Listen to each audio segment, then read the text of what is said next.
Morning ಬಾಗಿಲೆಲ್ಲ ತೊಳೆದು ಹಾಗೆ ರಂಗೋಲಿ ಎಲ್ಲ ಬಿಟ್ಟು ಪೂಜೆ ಎಲ್ಲ ಮುಗಿಸ್ಕೊಳ್ಳೋದಕ್ಕೆ ಟೈಮು 7:30 ಆಗೋಗ್ಬಿಡ್ತು. ಸೊ ಇನ್ನು 1 ಅವರ್ ಇದೆ ಅಷ್ಟೇ ಟೈಮು. ಸೊ ಬೇಗ ಬೇಗ ಏನಾದರೂ ಮಾಡ್ಕೊಂಬಿಡೋಣ ಅಂತ ಇವತ್ತಿನ ತಿಂಡಿಗೆ ಫ್ರೈಡ್ ರೈಸ್ನ ಮಾಡ್ಕೊತಿದ್ದೀನಿ. ಮಗಳು ಹೋಗೋದು ಸ್ಕೂಲ್ಗೆ 8:30ಗೆ, ಅದರೊಳಗಡೆ ನಾನು ತಿಂಡಿ ಎಲ್ಲ ಮಾಡ್ಕೊಂಬಿಟ್ಟಿರಬೇಕು.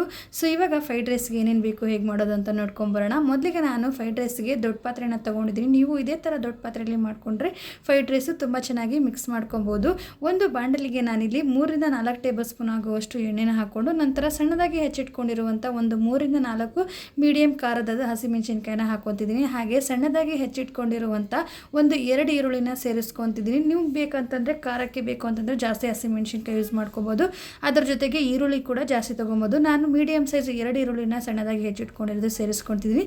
ಇವಾಗ ಕ್ಯಾರೆಟ್, ಬೀನ್ಸ್ ಹಾಗೆ ಕ್ಯಾಬೇಜ್ನ ಸೇರಿಸ್ಕೊತಿದ್ದೀನಿ. ಈ ತರಕಾರಿನೆಲ್ಲ ಜಾಸ್ತಿ ಫ್ರೈ ಮಾಡ್ಕೊಳ್ಳೋಕೆ ಹೋಗಬೇಡಿ. ಜಸ್ಟ್ ಒಂದು 1 ನಿಮಿಷ ಫ್ರೈ ಮಾಡಿಕೊಂಡ್ರೆ ಸಾಕಾಗುತ್ತೆ. ನಂತರ ಇದು ಫ್ರೈ ಆದ ನಂತರ ಸ್ವಲ್ಪ ಉಪ್ಪು ಹಾಗೆ 1 ಟೇಬಲ್ ಸ್ಪೂನ್ ಆಗುವಷ್ಟು ಸೋಯಾ ಸಾಸ್ 1 ಟೇಬಲ್ ಸ್ಪೂನ್ ಆಗುವಷ್ಟು ಹಾಗೆ ವೆನಿಗರ್ 1 ಟೇಬಲ್ ಸ್ಪೂನ್ ಆಗುವಷ್ಟು ಸೇರಿಸ್ಕೊತಿದ್ದೀನಿ.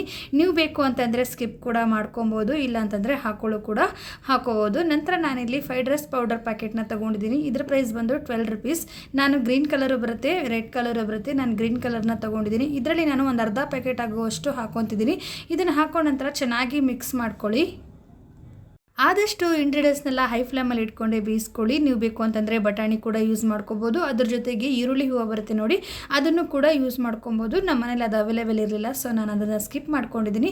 ಹಾಗೆ ಒಂದು 2 ಲೋಟ ಆಗುವಷ್ಟು ಅಕ್ಕಿನ ತೊಗೊಂಡು ಕುಕ್ಕರಲ್ಲಿ ಬೇಯಿಸ್ಕೊಂಡಿದ್ದೀನಿ. ನೀವು ಬೇಕು ಅಂತಂದರೆ ನಾರ್ಮಲ್ ರೈಸ್ ಕೂಡ ಹಾಕೊಬೋದು. ನಾನಿಲ್ಲಿ ಬಾಸ್ಮತಿ ರೈಸ್ನ ಯೂಸ್ ಮಾಡ್ಕೊತಿದ್ದೀನಿ. ಈ ಥರ ಫ್ರೈಡ್ ರೈಸ್ಗೆಲ್ಲ ಬಾಸ್ಮತಿ ರೈಸು ತುಂಬಾ ಟೇಸ್ಟ್ ಕೊಡುತ್ತೆ.